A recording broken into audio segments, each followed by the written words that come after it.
आता मनसंवादिका म्हटलं आहे, तर जसं मनाच्या भावना काय असतात किंवा आपण जे टेलिपॅथी म्हणतो आहे, तर समोरच्याच्या आयुष्यात घडणारी जी काही प्रसंग असतात ती आधी कळणं, बर त्यालाच आपण टेलिपॅथी म्हणतो.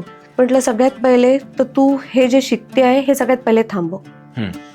कारण काय, प्रत्येकासाठी प्रत्येक अभ्यास असतोच असं नाही. आजकाल कसं आपण यूट्यूबवर ऐकतो की हां हे मला शिकायचंय, ते मला शिकायचंय. तसं नसतं. जर तुमच्यासाठी जर का ते असेल तर ते बरोबर तुमच्यापर्यंत पोहोचेल. ती जिथे राहते ती मुंबईला असते, तर तिच्या मागे जिथे घर आहे तिचं, तिच्या घराच्या मागे काय म्हणतात कब्रस्थान आहे. तर तिला मी म्हटलं जेव्हा तू हे करत होती तेव्हा तिथली ती तू कालभैरवाष्टक स्तोत्र म्हण, त्याचं पाणी कर आणि ते त्याला दे, म्हणजे तो जो सध्या वागत असेल तो बदले. बरोबर. हा कसं आहे माहितीये का, काळाला बदलवणारे 3च देवता आहे. एक कालभैरव, एक महाकाल आणि एक महाकाली. तसं पाहिलं तर हे जे आत्ता आपण म्हणजे बोललो की जसजसं आपण मोठं होत जातो तसंच, तुम्हाला माहिती आहे का लहान मुलांमध्ये पण टेलिपॅथी असते म्हणून. तर मन स्वच्छ असतं. कसं असतं ना की म्हणजे आपल्याला कुठला एखादा अंग जर का आपला नसेल तर आपल्याला 6th सेन्स हा असतो. ज्यांना एक कुठलंही म्हणजे आपण अपंग म्हणतो पण नाही, ठीक आहे तसं नाही म्हणू आपण, पण एखाद्या समजा ऐकू येत नसेल, दिसत नसेल, तर त्याला तो 6th सेन्स असतोच. करेक्ट. त्यामुळे जिथे माइंड कमी तिथे टेलिपॅथी कदाचित खूप जास्त. जिथे लॉजिक असतं ना तिथे टेलिपॅथी कामाची नसते.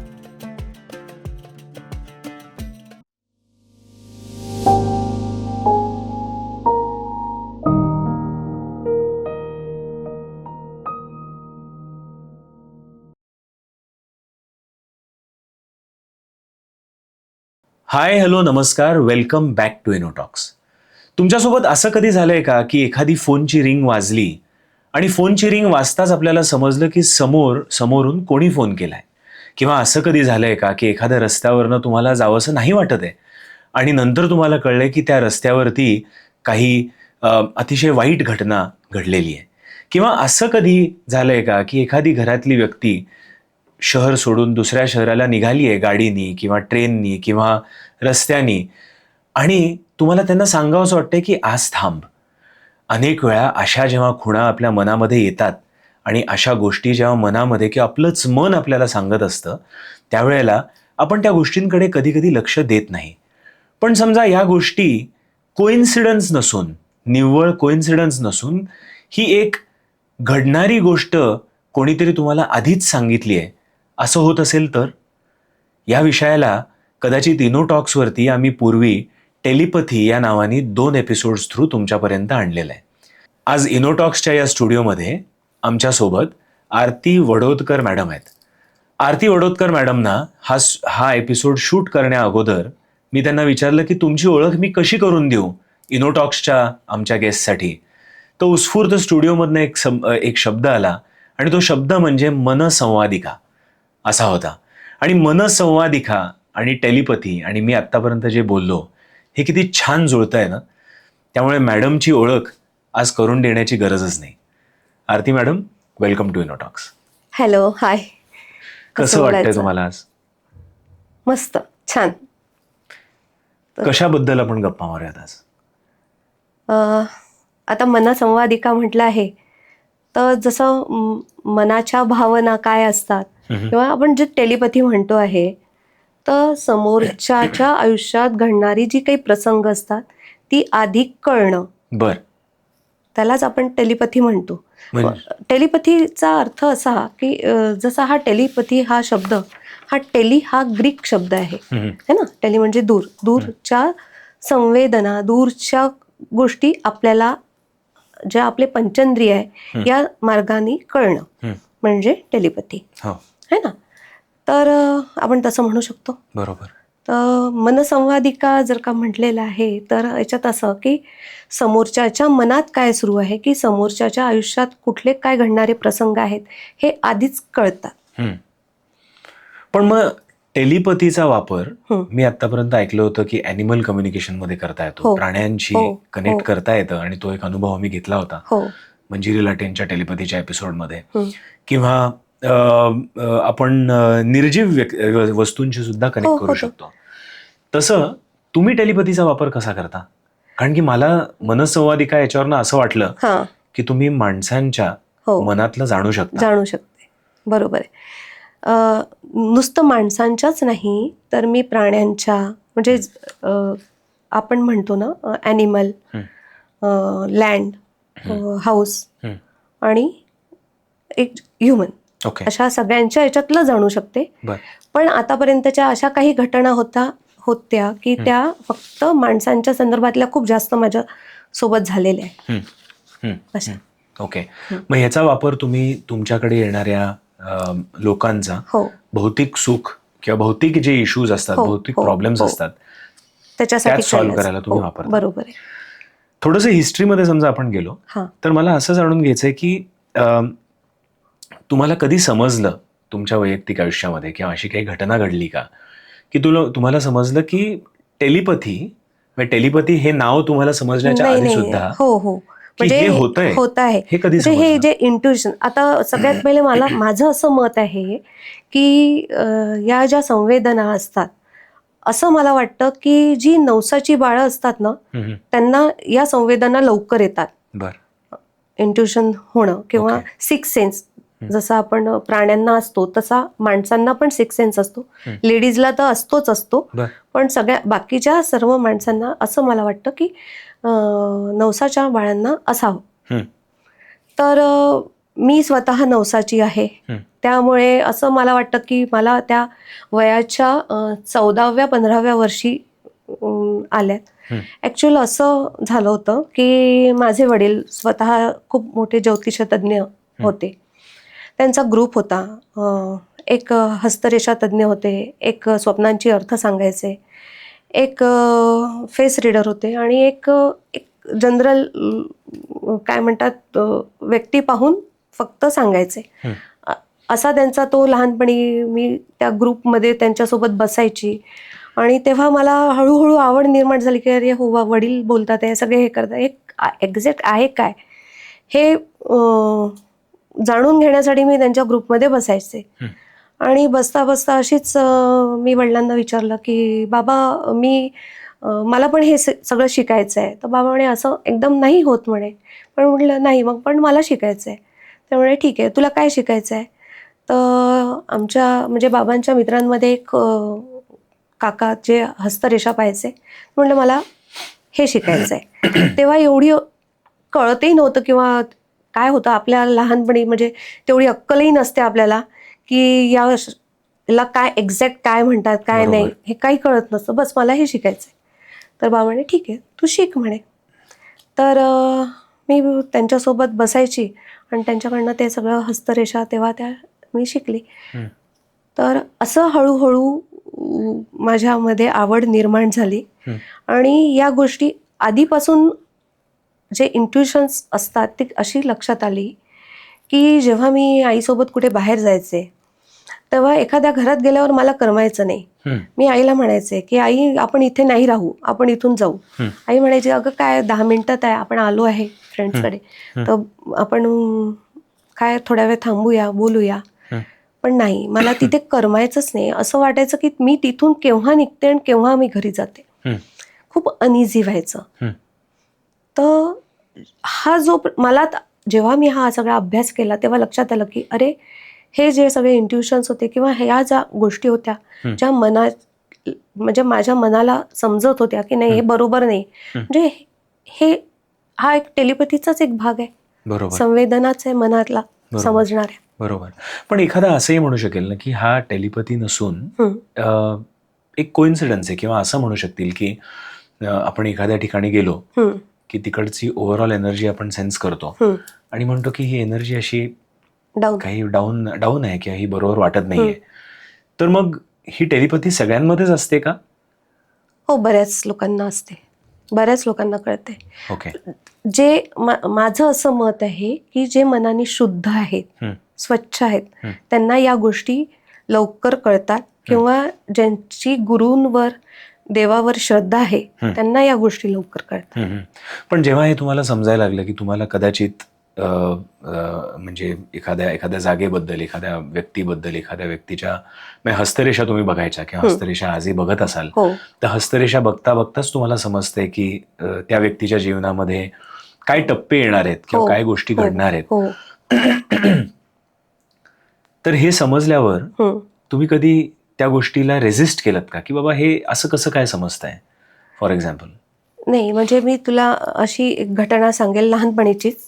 जेव्हा मी 14 वर्षाची होती, जेव्हा मी नुकतीच हात बघायला शिकले होते, तर जेव्हा आपली चर्चा झाली त्या संदर्भात की माझे वडील पत्रिका पाहतात हे तुला सांगितलंय, तर माझ्या वडिलांकडे एक स्त्री, एक बाई आल्या होत्या. त्यांना पत्रिका बघायची होती, पण त्यांच्याकडे पत्रिका नव्हती. तर त्या म्हणाल्या की ठीक आहे, आपण प्रश्नकुंडली मांडूया आणि मग आपण बघूया तुम्हाला काय प्रश्न आहेत ते. तर तोपर्यंत वडील म्हणाले की एक काम कर ना, की तोपर्यंत तू त्यांचा हात बघ. पण हात बघितल्यावर आणि त्यांना बघितल्यावर मला असं लक्षात आलं की यांच्या आयुष्यात अशा काहीतरी घटना घडलेल्या आहेत की ज्या बरोबर नाही आहेत. मी त्यांना सांगितलं की मी म्हणजे बघितला, हात पाहिला, पण हात पाहून इतक्या घटना बाकीच्या नाही कळत की ज्या आयुष्यात घडलेल्या असतात. त्यांना मी सांगितलं की काकू, तुम्ही कशासाठी आलात मला माहीत नाही, पण मला जे दिसत आहे ते सध्या तुम्ही ज्या आल्यात तुम्ही मला म्हणजे कॅरिंग वाटत आहे. त्या एकदम माझ्यावर चिडल्या, कारण की त्या विडो होत्या. त्यामुळे तू असं कसं बोलतेस म्हणे, असं शक्यच नाही. म्हटलं नाही, मला असंच दिसतंय, आणि ज्या व्यक्तीचा तुमच्याशी संबंध येतो आहे तो व्यक्ती तुमच्याशी पुढे काही कंटिन्यू करणार नाही, तो तुम्हाला काय म्हणतात त्याला दगा देणार आहे, तो सोडून देणार आहे तुम्हाला. तर त्यामुळे नाही आरती, शक्यच नाही म्हणे. त्या माझ्यावर खूप चिडल्या आणि वडिलांना बोलल्या की कशी काय बोलतीये तुमच्याशी, म्हणजे ही मुलगी काही सांगते काही नाही, असं काहीच नाही वगैरे करून. मग आतमधून माझी आई आली. आई म्हणाली काय झालं. म्हटलं माहीत नाही, म्हटलं यार, म्हणजे काकूला मी असं सांगितलं आणि काकू एकदम चिडल्या माझ्यावर. तर ठीक आहे म्हणे, तू एक काम कर म्हणे, तू मैत्रिणीकडे जा, काय करायचं आम्ही पाहतो म्हणे. तर मी मैत्रिणीकडे चालली गेली. मी गेल्यानंतर त्या वडिलांना म्हणाल्या, मला प्रश्नकुंडली मांडायची आहे, मला प्रश्न हाच विचारायचा आहे, मी आता कॅरिंग आहे आणि त्या व्यक्तीचं माझ्या याच्यात काय महत्त्व आहे, किंवा मी कितपत आमचं पुढे रिलेशन टिकून राहील. तर बाबा म्हणे, अहो तिने जेव्हा तुम्हाला सांगितलं तेव्हाच तुम्ही तिला सांगायचं असतं की हे असं असं खरंच आहे, हे नाही आहे. त्याच्यावरचं काय उत्तर असेल ते तिने सांगितलंच असतं. मी तर पत्रिका मांडणार आहे आणि मला काय दिसतंय ते मी सांगणारच आहे म्हणे. पण जेव्हा बाबांनी पत्रिका मांडली तेव्हा बाबांच्या सुद्धा लक्षात आलं की तो माणूस काही पुढे यांच्यासोबत रिलेशन ठेवणार नाही आहे, त्यांनी यांना सोडलेलं आहे. असं झालं. मग जेव्हा मी आले, बाईला विचारलं की का गं, म्हणे अगं तू सांगितलं तेच. अहो, मग तेव्हा तेच म्हणाले की जर का हिला सांगितलं असतं, मे बी हिने काहीतरी त्याच्यात तुम्हाला सांगितलं असतं मार्ग. करेक्ट. पण आता जेव्हा तुमच्या समोर एखादी व्यक्ती येते आणि जसं त्यावेळेला त्या काकू तुमच्या समोर आल्या आणि तुम्ही हस्तरेषा बघत होता, तर असं कसं होतं की त्यावेळेला तुम्हाला सगळं दिसायला लागतं, काय म्हणजे प्रॉब्लेम आहे तो दिसायला लागतो? असं तेव्हा कळलंच नाही, म्हणजे हे काय होतंय हे माझ्यासोबत तेव्हा हे लक्षातच नाही आलं. मला त्या काकू आहेत त्या दिसल्या, म्हणजे त्या माहिती आहे कशा होत्या, पण त्यांच्यासोबतचा जो त्यांना जो माणूस होता तो सुद्धा कसा दिसतोय, काय दिसतोय हे सुद्धा तेव्हा लक्षात आलं होतं. मी त्या माणसाचं पूर्ण वर्णन मी त्या काकू समोर केलं होतं आणि ते बरोबर होतं, अगदी बरोबर होतं. सो ती घटना नुसती कळत नाही, तर त्यामध्ये असलेली जी पात्र आहेत ती सुद्धा कधी कधी दिसू शकतात. काही दरवेळेला तसंच होतं. म्हणजे समजा समोर कोणी आलं माझ्या, की जसं आता तू आहे, तुझी मिसेस कशी असेल हे मी आताही सांगू शकते. ती स्वभावाने कशी असेल, काय असेल, मुलगा कसा असेल, काय असेल, हे सगळं मी सांगू शकते. बरोबर.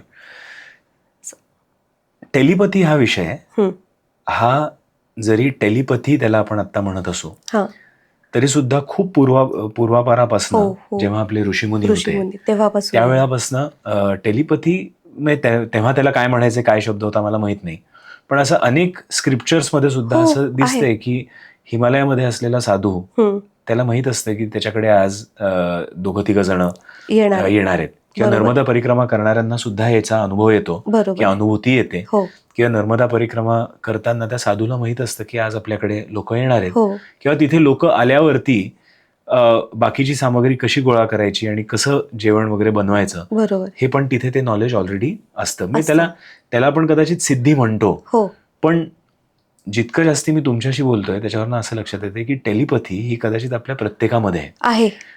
आणि पाश्चात्य देशांमध्ये सुद्धा केम्ब्रिजचा एक मोठा वैज्ञानिक जो रुपर्ट शेल्ड्रेक नावाने आहे, त्यांनी पण खूप रिसर्च करून असं सांगितलंय की एकत्र ज्या स्पीशीज असतात, म्हणजे आपण आता ह्युमन बिंग्स, तर ह्युमन बिंग्सच्या अवतीभोवती एक मॉर्फिक फील्ड असते, आणि त्या फील्डमध्ये जी अदृश्य जरी असली तरी त्या फील्डमध्ये त्यावेळेची सगळी माहिती ती तशीच्या तशी असते. समोरचा माणूस ती माहिती रिसीव्ह सुद्धा करू शकतो, पण ती प्रत्येकाला जमत नाही.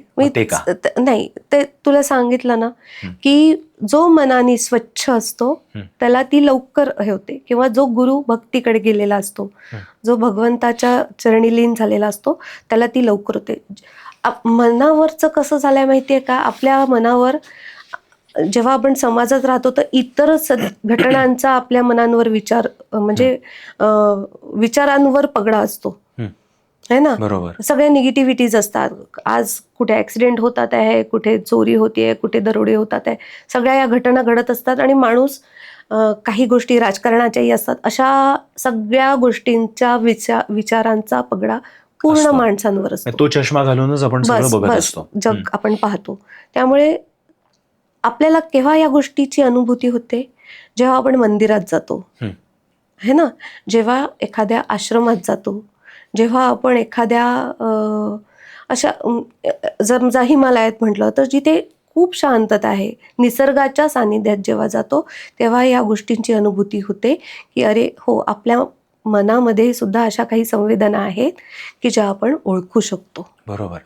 आणि तुम्ही निसर्गाचं बोलल्यावरती टेलिपॅथी एक्सप्लेन करताना, टेलिपॅथी हा विषय पोहोचवताना त्याचा उपयोग खूप जास्ती आहे असं मला वाटलं, कारण की मला आठवलेली एक गोष्ट सांगतो. म्हणजे एकदा एका पुण्याच्या साधारण 50-60 किलोमीटर लांब पानशेत धरणाच्या पुढेही आम्ही असंच एकदा फिरायला गेलो होतो, आणि तिथे या म्हणजे पावसाच्या दिवसांमध्येच गेलो होतो, आणि पावसाच्या दिवसांमध्ये तिथे गेलो असताना छान हिरवगार सगळं झालेलं होतं. गाडी आम्ही साईडला पार्क केली आणि बाहेर त्या एका शेताच्या शेजारी आम्ही तिथे जाऊन उभे राहिलो.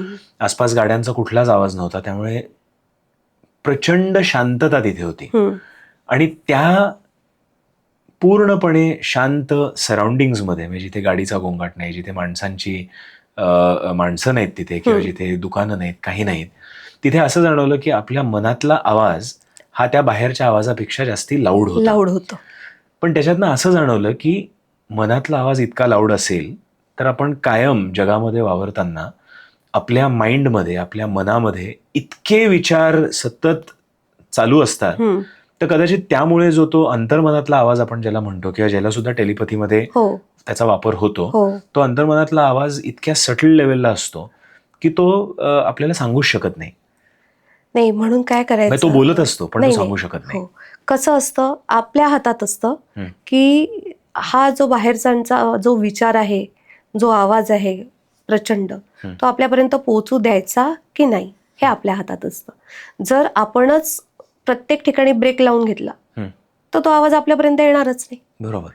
आणि मग आपण केव्हाही कुठेही कनेक्ट होऊ शकतो. बरोबर.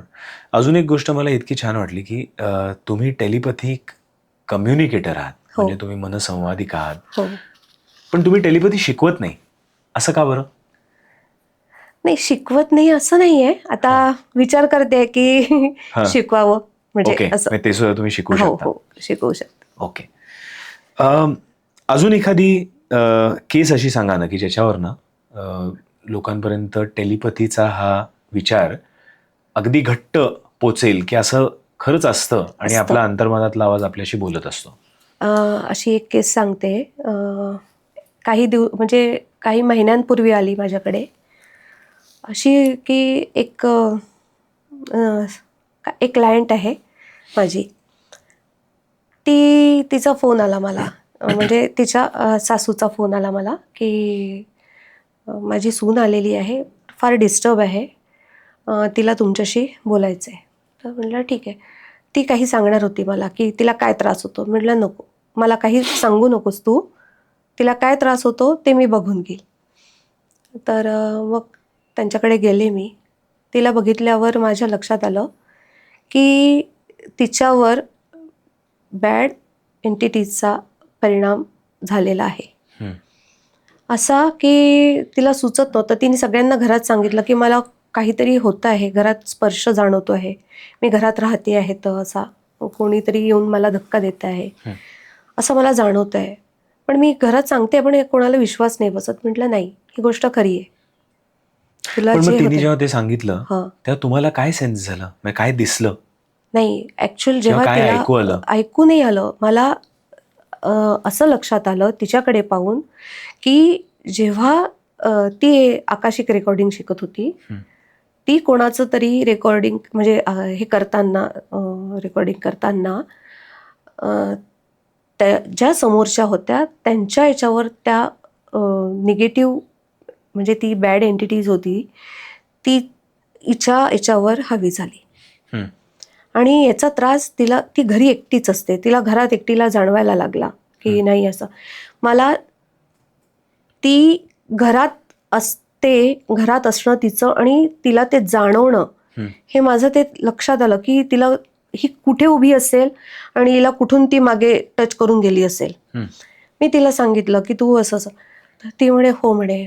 म्हणजे माझ्या आता तर अजूनही अंगावर काटे येतात आहे की ही गोष्ट तिच्या याच्यात खरी होती. ती इतकी तिच्या डोळ्यातून पाणी यायला लागलं, घळाघळ रडायला लागली. म्हणे मला कोणीच समजू शकलं नाही जे तुम्ही मला समजून शकताय म्हणे. तर म्हणे आता कसं करू म्हणे, मी आता याच्यातून निघू कशी म्हणे बाहेर मी. म्हटलं सगळ्यात पहिले तर तू हे जे शिकते आहे हे सगळ्यात पहिले थांबव. कारण काय प्रत्येकासाठी प्रत्येक अभ्यास असतोच असं नाही.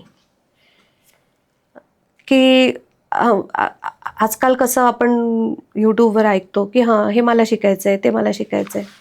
तसं नसतं. जर तुमच्यासाठी जर का ते असेल तर ते बरोबर तुमच्यापर्यंत पोहोचेल. आणि आपल्या इच्छेने आपण जर का प्रयत्न केला तर कधी कधी हे असं चुकीच्या पण मार्गावर जाऊ शकतं. बरोबर. तर तिला तेच बोलले की तू सगळ्यात पहिले आधी थांबव. ती जिथे राहते ती मुंबईला असते. तर तिच्या मागे जिथे घर आहे तिचं, तिच्या घराच्या मागे काय म्हणतात कब्रस्थान आहे. तर तिला मी म्हटलं जेव्हा तू हे करत होती तेव्हा तिथली ती जी कसं असतं या ज्या आत्मा म्हणतो आपण किंवा या सगळ्या अशा एनर्जीज, बॅड एनर्जी, या सगळ्या फिरत असतात. आजही कुठेही कशाही असतात, आपल्याला ते लक्षात येत नाही.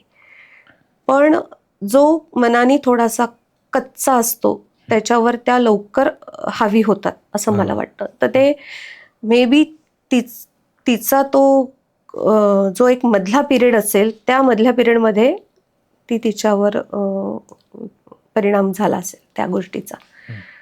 तर मग मी तिला सांगितलं तू सगळ्यात पहिले आधी हे थांबव आणि घरी जे काय असेल तू सगळ्यात पहिले घर स्वच्छ मिठाच्या पाण्याने आणि गोमूत्राने स्वच्छ पुस.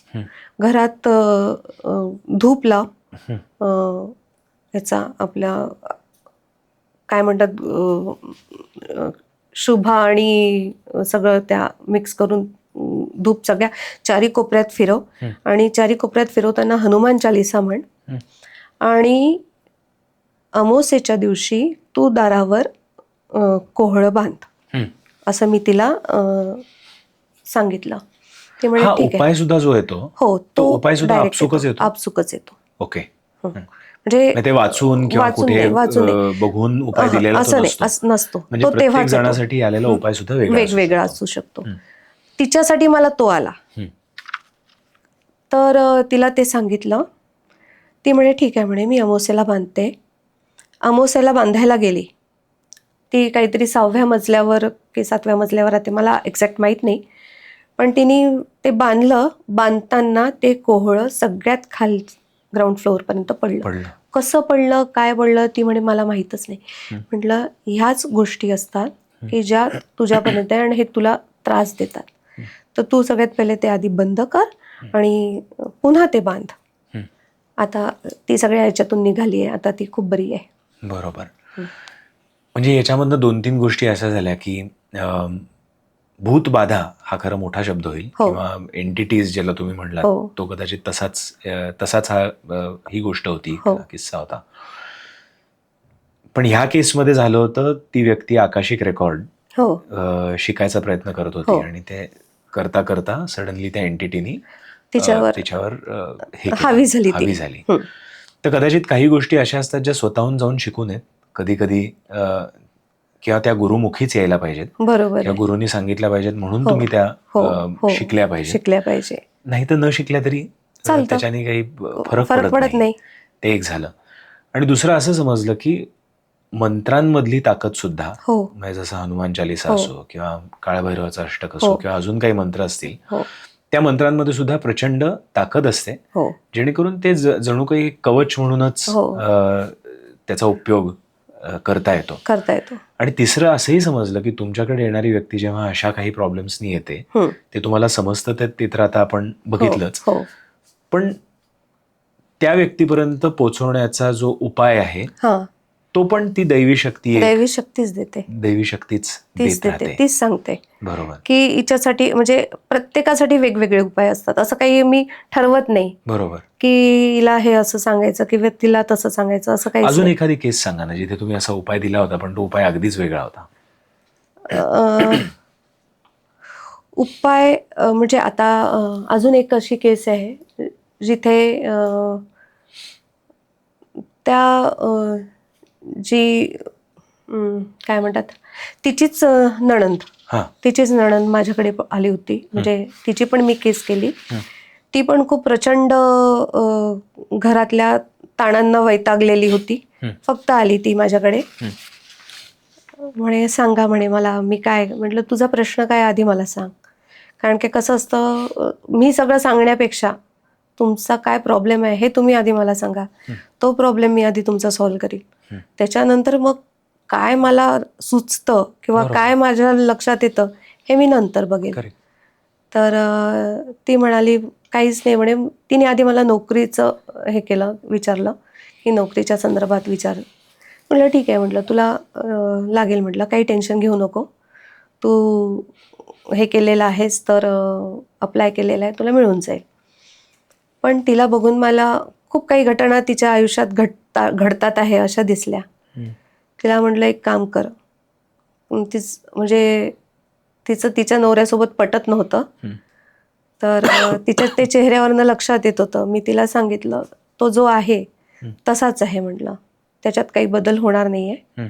फक्त तू एक करू शकतेस की त्याच्यासाठी म्हणजे जसं काळ जो तिचा आता सध्याचा काळ आहे तो तिला बदलवायचा आहे. सगळ्या घटना चांगल्या घरात घडाव्या अशा तिला वाटतात आहे. तर म्हटलं फक्त एकच कर, तू कालभैरवाष्टक स्तोत्र म्हण, त्याचं पाणी कर आणि ते त्याला दे. म्हणजे तो जो सध्या वागत असेल तो बदले. बरोबर. हां, कसं आहे माहिती आहे का, काळाला बदलवणारे 3च देवता आहेत. एक कालभैरव, एक महाकाल आणि एक महाकाली. जिथे काल येतो त्या देवता काळ बदलवणाऱ्या असतात. तर तो उपाय तिच्यासाठी तेव्हा तो उपाय सुचला. आणि मग त्याचा फरक पडला त्यांच्या. हो, आता तिने केलं नाही केलं, मी त्याच्यात तुम्ही उपाय दिला, मी सांगितलं, मी माझं काम केलं. आता पुढे त्यांनी करावं नाही करावं हे त्यांचं हा असतं. त्यांचा प्रश्न. तुम्ही जे सांगता हे तुम्हाला आलेला उपाय असतो, पण हो, समोरचं हो. ते करतो की नाही याच्यावर करतो की तुमचा नाही कंट्रोल कंट्रोल नसतोच. नसतोच. म्हणजे कुठेतरी सांगितलेल्या उपायावरती श्रद्धा ठेवली हम्म. तर सुद्धा 100% नाही तर अगदी 50% सुद्धा तो प्रॉब्लेम सॉल्व्ह होऊ शकतो. हो, नाही पण होतो, 100% होतो, 100% सुद्धा 100% होतो. टेलिपॅथी हा विषय आहे ना, म्हणजे मगाशी आता हे तुम्ही सगळ्या गोष्टी सांगत असताना असं लक्षात आलं की अध्यात्माकडे समजा आपण थोडंसं गेलो हो. आणि आपण समजा म्हणलं की आपण असं म्हणतो ना की we are an energy body hmm. Living in a human life. Hmm. Living a human life म्हणजे आपण खरं चेतनाच होत, आपण खरं एनर्जीच हो होत. आहोत. आणि आईच्या गर्भातून या ह्युमन लाईफमध्ये येण्याच्या आधी आपण एक एनर्जीचा बॉलच होतो, हो. किंवा ज्याला अद्वैतामध्ये अवेअरनेस म्हणतील किंवा कॉन्शियसनेस म्हणतील किंवा काय जे म्हणतील. आणि त्या अवेअरनेस आणि कॉन्शियसनेसचा खरा गोल काहीच नसतो, just to experience itself असा असतो. बरोबर आहे, बरोबर आहे. आणि मग त्याच्या भोवती सगळ्या जे आपण 5 कोश म्हणतो त्या कोशांचं आवरण जसं जसं येत जातं आणि मग शेवटी आपला जन्म होतो. मग जन्म झाल्यावरती आसपासची लोक आपल्याला सगळ्या गोष्टी सांगायला लागतात, किंवा आपण कर्माने काही घेऊन आलेल्या गोष्टी असतो बरोबर त्या आहे. सगळ्या आपण आपल्यामध्ये असतात त्या. बरोबर आहे. आणि मग हे करू नको, हे कर, अशा सगळ्या गोष्टींनी आपण तो माणूस बनत बनत बनत बनत जातो. बरोबर आहे. आणि तिथे त्यामुळे तो टेलिपथीचा आवाज किंवा अंतर्मनातला आवाज तो एकदम छोटा होऊन जातो असं आपण म्हणूयात, ज्याच्यामुळे आपल्याला तो कायम चालू असलेला आवाज, ती जी चेतना असते ती कायम सांगत असते, ती आपल्याला ऐकूच येत नाही.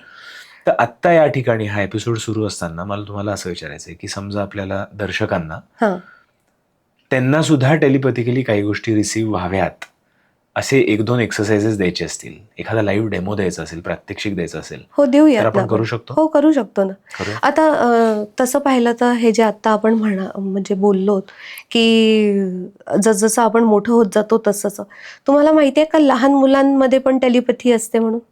बरोबर, कारण की त्यांच्यामध्ये मन कमी असतं. मन कमी नसतं, मन स्वच्छ असतं त्यांचं. बरोबर, त्यांचं मन स्वच्छ असतं, त्यामुळे त्या लहान मुलांना लवकर गोष्टी कळतात.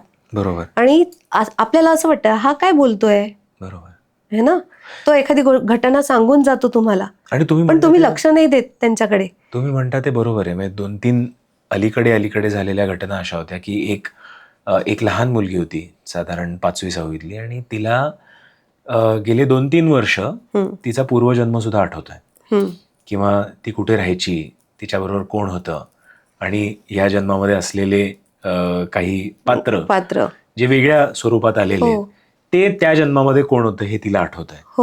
किंवा दुसऱ्या एका ठिकाणी मी बघितलं की 5-5.5 वर्षाचा मुलगा आहे आणि त्या मुलाच्या आजोबांची हे काही तब्येत काही बरोबर नाही, पण त्याच्यावर ते अफेक्ट होत आहे. आणि आपल्या आजोबांना बरं नाहीये हे कदाचित तो सांगू शकत नसेल, त्याला कळतंय, पण त्याला कळतंय. आणि तिसऱ्या ठिकाणी त्या एका 7 वर्षाच्या मुलाच्या 5-6 वर्षाच्या मुलाचे आजोबा गेले, तर त्याच्यानंतर त्याला सडनली अंगामध्ये ताप सुद्धा चढला. तर त्या मुलांना समजतंय, त्या लहान मुलांना समजतंय, आपण फक्त लक्ष देत नाहीये त्यांच्याकडे. बरोबर आहे, नाही त्यांना लक्षात येतं. मला वाटतं आता समजा तो मुलगा जो आजोबा जे आहेत है ना,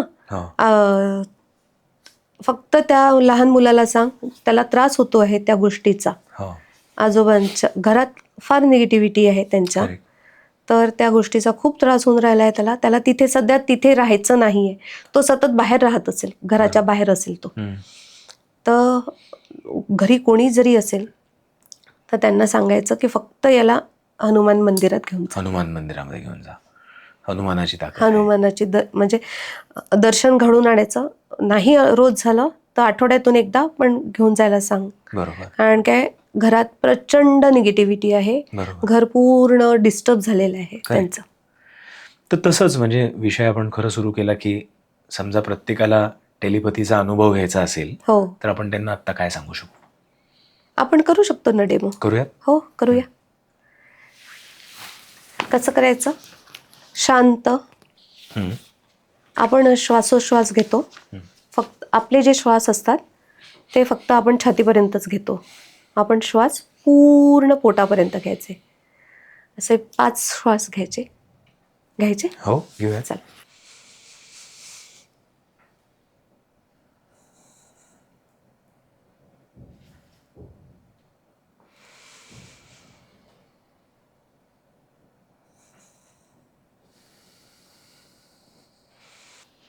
झालं, स्थिर झाल्यासारखं वाटतंय, मन शांत झाल्यासारखं वाटतं, डोकं पण हलकं झालंय, है ना.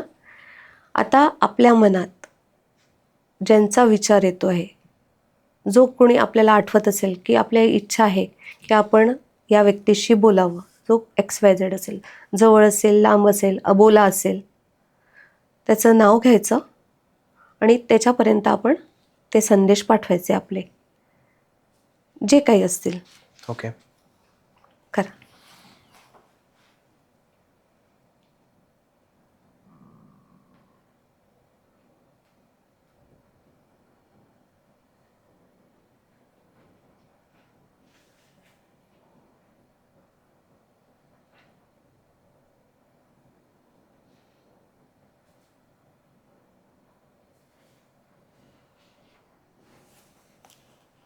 पाठवले.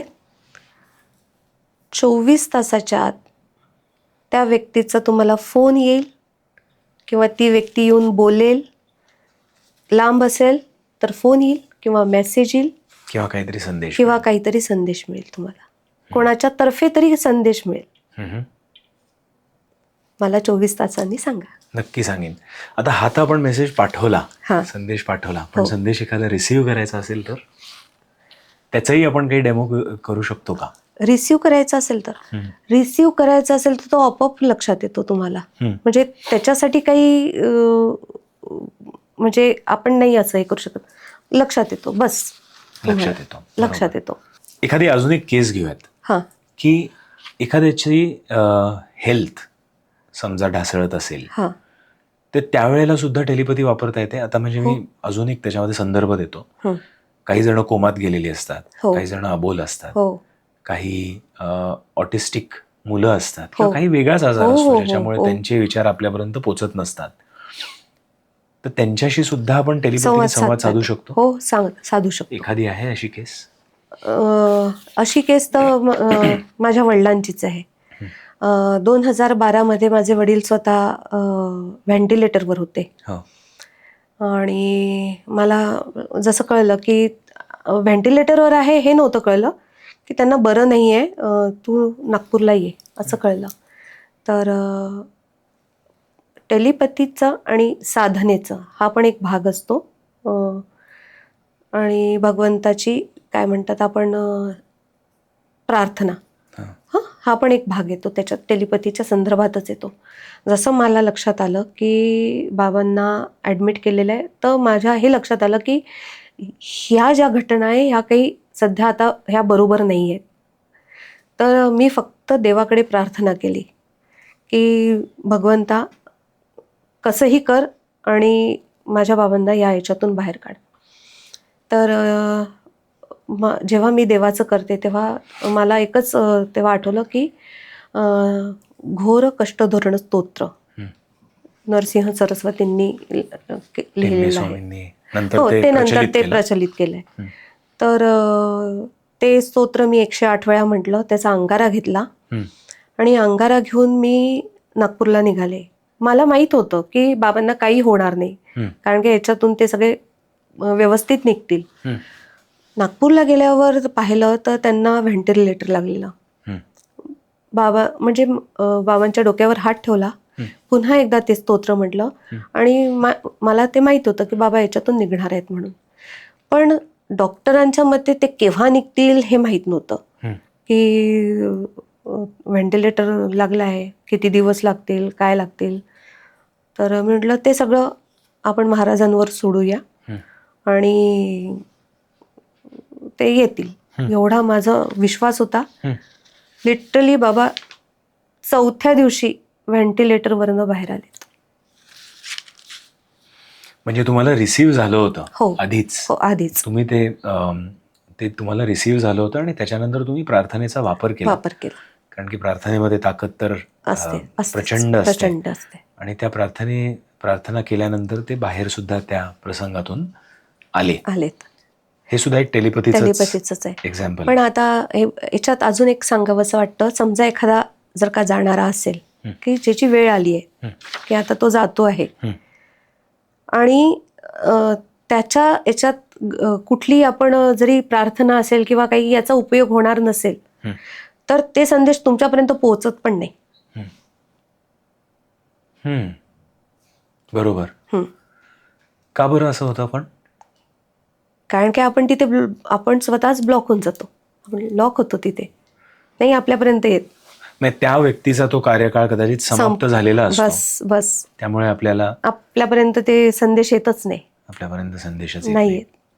म्हणजे तुम्ही किती आधी कळलं असतं तर आपण हे केलं, म्हणजे या देवाला बोललो असतो, त्या देवाला बोललो असतो, आपण असं म्हणतो ना. बरोबर. हा नवस केला असता, तो नवस केला असता.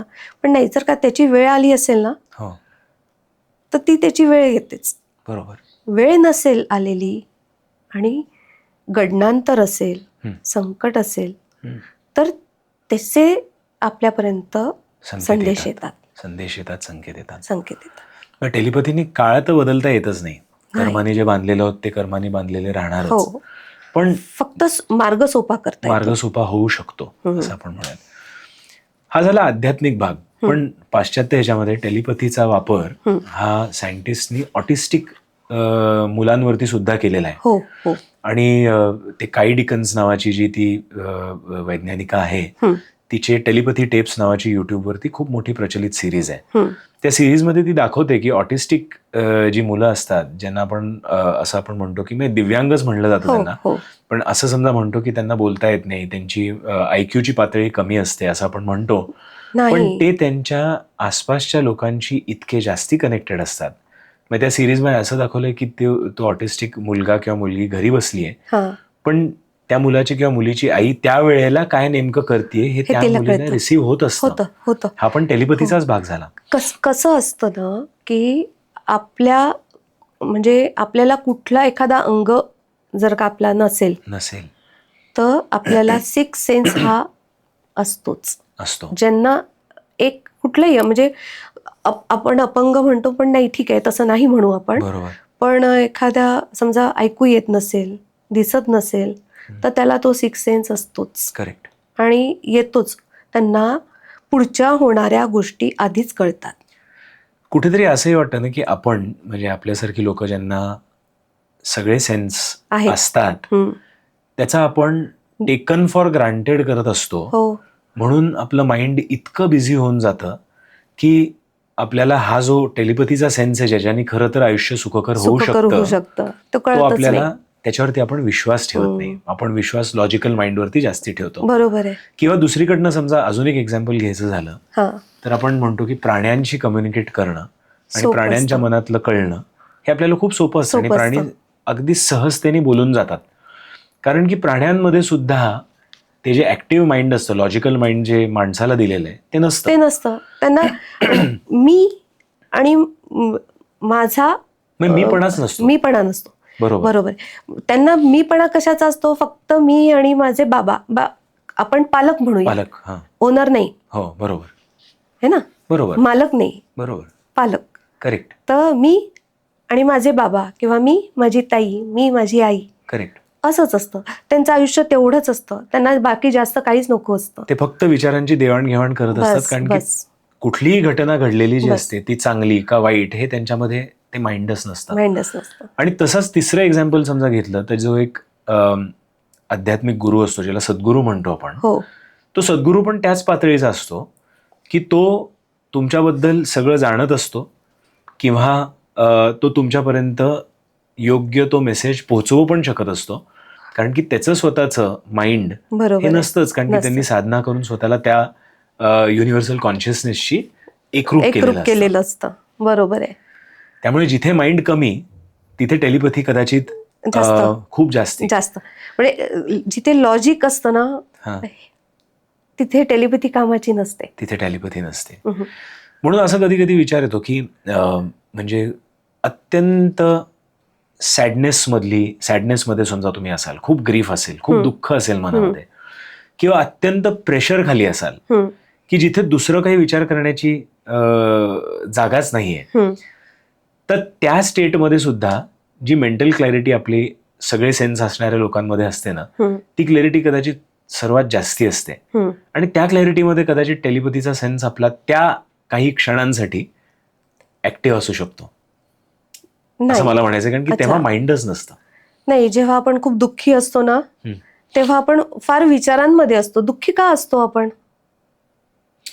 दुःख म्हणजे पण अशा लेवलचं दुःख जिथे आपण विचारांमध्ये असतो, पण एक असा व्हॉइड आलेला असतो आयुष्यामध्ये की ते दुःख कदाचित सरून गेलंय आणि नवीन आयुष्य सुरू होतंय आणि त्याच्या मधली ती जागा आहे जी त्या मेंटल स्टेट आहे, तिथे तो व्हॉइड असतो. किंवा एखादी गोष्ट, एखाद्याचा गोल असेल एखादा, तर तो गोल त्याला मिळवायचा असतो आणि त्याच्या पाठीमागे खूप अथक परिश्रम केलेले असतात आणि ते सगळे परिश्रम झाल्यावरती आता माइंडमध्ये काहीच विचार नसतात आणि सडनली त्या व्हॉइडमध्ये एक क्लॅरिटी ऑफ थॉट येतो. म्हणजे आपण असं होतं ना की आपण एखाद्या जॉब इंटरव्ह्यूसाठी तयारी खूप केलेली असते, 7-8 राऊंड इंटरव्ह्यूचे दिलेले असतात, आपल्या हातात जे असतं ते सगळं केलेलं असतं आणि आता जेव्हा थांबण्याची वेळ असते, तो रिझल्ट येणार असतो, त्याच्या आधी तो जो काळ असतो त्या काळामध्ये माइंडमध्ये काही विचारच नाही. मग तेव्हा सडनली एक क्लॅरिटी ऑफ थॉट येतं की अरे हे मिळालेलं आहे. करेक्ट. ते रिसीव्ह होतं.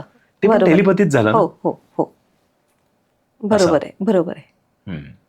कधी कधी टेलिपॅथीमध्ये सुद्धा पण असं कधी झालंय का की समोरची व्यक्ती आली आहे, काही प्रश्न विचारतायत, पण त्या प्रश्नांची उत्तरच मिळाली नाहीयेत, तुम्हाला मिळालीच नाहीत त्याची उत्तरं? ऍक्च्युअल खूप असं कमी होतं. ही उत्तरं केव्हा मिळत नाही, जेव्हा माझी स्वतःची तब्येत बरी नसेल तर ही उत्तरं माझ्यापर्यंत पोहोचत नाही, किंवा मला माझं डोकं दुखत असेल किंवा मला बरं नसेल तर ती उत्तरं सहसा मिळत नाही. बाकी वेळेस असं काही हे नाही. आणि कसं असतं, आता टेलिपॅथी जेव्हा आपण करतो तेव्हा स्वतःचं प्रोटेक्शन करायचं असतं, बरोबर आहे. तर प्रोटेक्शन करताना आपण त्या वेळेवर करतो. मी तसं नाही करत. मी प्रोटेक्शन केव्हा करते, मी जेव्हा देवपूजा करते तेव्हा त्या वेळेवरच प्रोटेक्शन घेऊन घेते की दिवसभरात कुठलेही कोणाशीही जर का टेलिपॅथी करायची वेळ आली तर ते पटकन रिसीव्ह व्हावं ह्याच्यासाठी. फक्त मग करायची झाली तर मी 2 मिनिटं आधी फक्त नामस्मरण करते, आणि लगेच ते रिसीव्ह होतच जातं.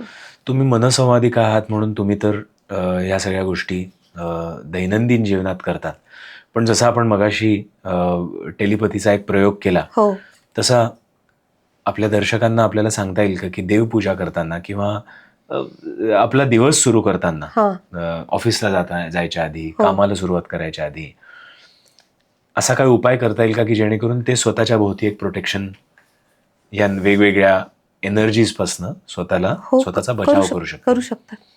काय सांगता? जेव्हा आपण सकाळी आपली आंघोळ झाली त्याच्यानंतर जेव्हा देवपूजा करतो किंवा देवाजवळ जातो तेव्हा फक्त खूप नाही पण 5 मिनिटं देवाजवळ बसायचं, शांत बसायचं.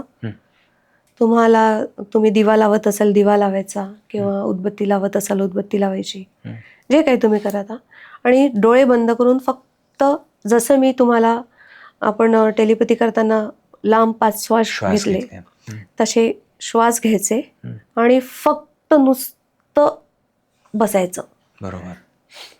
बाकी म्हणजे भगवंत काय तुम्हाला द्यायचं किंवा कसं प्रोटेक्शन करायचं हे त्याला माहिती आहे, किंवा तुमची जी स्तोत्र ठरलेली असतात, जी काय तुम्ही म्हणत आलेले असाल, तुमचं म्हणजे जे तुम्ही लहानपणापासून करत आलेलं असाल आणि आताही करता, ती फक्त शांत बसून करायची. पूर्ण दिवसभर तुमचं प्रोटेक्शन राहतं. तुम्हाला ते दिसत नसेल तरी ते प्रोटेक्शन अगदी 100% राहतं. आणि मला असं वाटतं, आणि कसं असतं, जेव्हा केव्हा तुमच्या समोर अडचण आली, ऑफिसमध्ये असतो आपण, तुम्हाला एखाद्या बॉस सोबत तुमचं चिडचिड होते, नाही गोष्टी पटत तुम्हाला, किंवा एखाद्या क्लायंट सोबत नाही पटत, तर त्यावेळेवर तुम्ही ती गोष्ट सोडता आली पाहिजे, काही फरक नाही पडत. आता एक रॅपिड फायर सारखं आपण करू आणि मग त्यामधलं समजा तुम्हाला एखादा विषय खूप आवडीचा वाटला, जवळचा वाटला, तर त्याबद्दल आम्हाला तुम्ही सांगा. नक्कीच. तर मनसंवादिका या नात्याने, टेलिपॅथी कम्युनिकेटर या नात्याने ह्या गोष्टी तुम्ही करू शकता का? मी विचारतो होता तुम्हाला. जागेचा व्यवहार करायच्या आधी समजा एखादी व्यक्ती तुमच्याकडे आली तर तुम्ही त्याला सांगू शकता की ही जागा घ्यावी की नाही घ्यावी? हो, नक्कीच. एखाद्या जोडप्याचं मॅट्रिमोनियल अलायन्स बघण्यासाठी समजा तुमच्याकडे त्याचे पालक किंवा ते स्वतः आले हो की मी याच्याशी किंवा हिच्याशी लग्न करू का, हो क्या करू नको का, हो तर सांगू शकता? नक्कीच. पत्रिकेची गरज तिथे नाही. पत्रिकेची गरज नाही. एखादा जॉब स्वीकारण्याच्या आधी हां तो जॉब घ्यावा का नाही घ्यावा हो याबद्दल तुम्ही सांगू शकता? नक्कीच नक्कीच. एखादी व्यक्ती हरवलेली असेल तर व्यक्ती हरवली असेल तर ती सापडेल का, कुठे सापडेल, आणि अशी एक्झॅक्ट गोष्टी तुम्ही सांगू शकता? हो ती पण सांगेल. आता जर का अनुभव ऐकायचे झाले हो. तर पहिला मी तुम्हाला आता जो सांगितला व्यक्ती हरवल्याचा तो सांगते मी. आमच्या इथे म्हणजे संभाजीनगरला जागतिक पारायण दिवस करतो आम्ही. जानेवारीच्या 2ऱ्या रविवारी ठरलेलं आहे. म्हणजे पूर्ण जागतिक याच्यावरच त्या दिवशी पारायण असतं. तर आम्ही सगळेजण एका कार्यालयात जमलो की आपल्याला इथे पारायण करायचं आहे. तिथे आमच्या इथे एक काकू आल्या. त्या असंच बोलत होत्या हे की पारायण गजानन महाराजांचं विजय ग्रंथाचं. विजय ग्रंथाचं. तर तिथे त्या मला म्हणाल्या, असं सांगत होत्या की एक म्हणजे माझ्या नात्यात एक मुलगा आहे, तो हरवला आहे म्हणून. त्या काकूंकडेही स्वतः गजानन महाराजांची छान मूर्ती आहे. त्या पण खूप महाराजांचं खूप करतात प्रचंड, की त्यांना ती शक्तीच प्राप्त आहे की महाराजांचं सगळं कळतं त्यांना. तर त्या असं बोलत होत्या माझ्याशी. तर बोलताना तो मुलगा माझ्याशी कसा कनेक्ट झाला मला माहीत नाही, पण तो माझ्याशी कनेक्ट झाला. मला तो दिसला रेल्वे स्टेशनवर. मी काकूंना म्हटलं, काकू तो मला रेल्वे स्टेशनवर दिसतो आहे आणि तो नाशिकला जाण्याचा त्याचा विचार आहे. तर काकू म्हणाले, ठीक आहे मी सांगते. अगं पण त्याची आई इतकी आजारी आहे, म्हणजे आई हातपाय गाळले आहेत, ती ॲडमिट आहे औरंगाबादला वगैरे. आणि मी पेपरला पण वाचलं होतं की आमच्या इथे वेधशाळेत तो मुलगा शिकत होता 14-15 वर्षाचा. तिथे काय झालं वेधशाळेत ते मला कळलं. तिथे त्या मुलासोबत काय झालं ते मला कळलं. पण पेपरला अशी बातमी होती की त्याच्यासोबत काय झालं ते कळलं नाही आणि तो मुलगा निघून गेला. कंप्लेंट झाली, पोलीस कंप्लेंट झाली, सगळंच झालं. त्या काकूंनी जेव्हा सांगितलं तर मी काकूंना असं सांगितलं, म्हटलं काकू तुम्ही फक्त सांगा की तो मला रेल्वे स्टेशनवर दिसतोय. दुसऱ्या दिवशी पुन्हा काकूंची भेट झाली. त्या काकू म्हणाल्या, हो ग, तो प्लॅटफॉर्म नंबर 4वर मुलगा दिसला. मी त्यांना म्हटलं, काकू काळजी करू नका, तो मुलगा 10व्या दिवशी घरी येईल, तो आईकडेच येईल. आणि काय वय होतं त्याचं? 14 वर्षाचा असेल. स्वतःहून जाऊ शकणार होता. हां. तर तो आपल्या आईकडेच येईल. आई कुठे राहते? तर त्यामुळे नांदेडला. म्हटलं मग तो तिथेच जाईल. तर पण मग अगं पण आई तर त्याची ॲडमिट आहे. म्हटलं माहीत नाही, तो मला 10 दिवसाच्या आत तो जाईल म्हटलं. 9व्या दिवशी काकूंचा मला मेसेज आला, आरती तो मुलगा सापडला. दुपारी 2 वाजता मुलगा घरी आईकडे नांदेडला आलेला आहे. बरोबर 10व्या दिवशी. बरोबर. मग असंच रॅपिड फायर पुढे कंटिन्यू करू. चालेल. चोऱ्या लबाड्या पकडायला टेलिपथीचा वापर होऊ शकतो? होऊ शकतो. एखादी गोष्ट हरवली असेल, पासपोर्ट हरवलाय, अजून काही हरवलंय, सापडू शकतं. सापडू शकतं. किंवा महत्वाचा महाग असा दागिना समजा गेलाय, तर टेलिपथीचा वापर सुद्धा करू शकतो. बरोबर, तो तुम्हाला तिथेच मिळेल. टेलिपथीचा वापर किंवा आपण असं म्हणू की तुमच्याकडे जे व्यक्ती येतात त्यांना जी काय भौतिक त्यांची प्रॉब्लेम सोडवायचे असतात, तुमच्याकडे जेव्हा येतात तेव्हा त्यांनी काय प्रकारचे प्रश्न घेऊन यावेत किंवा काय मनस्थितीत यावं, किंवा त्यांच्यासाठी डूज अँड डोंट्स काही आहेत? नाही, आपण तसं सांगू नाही शकत.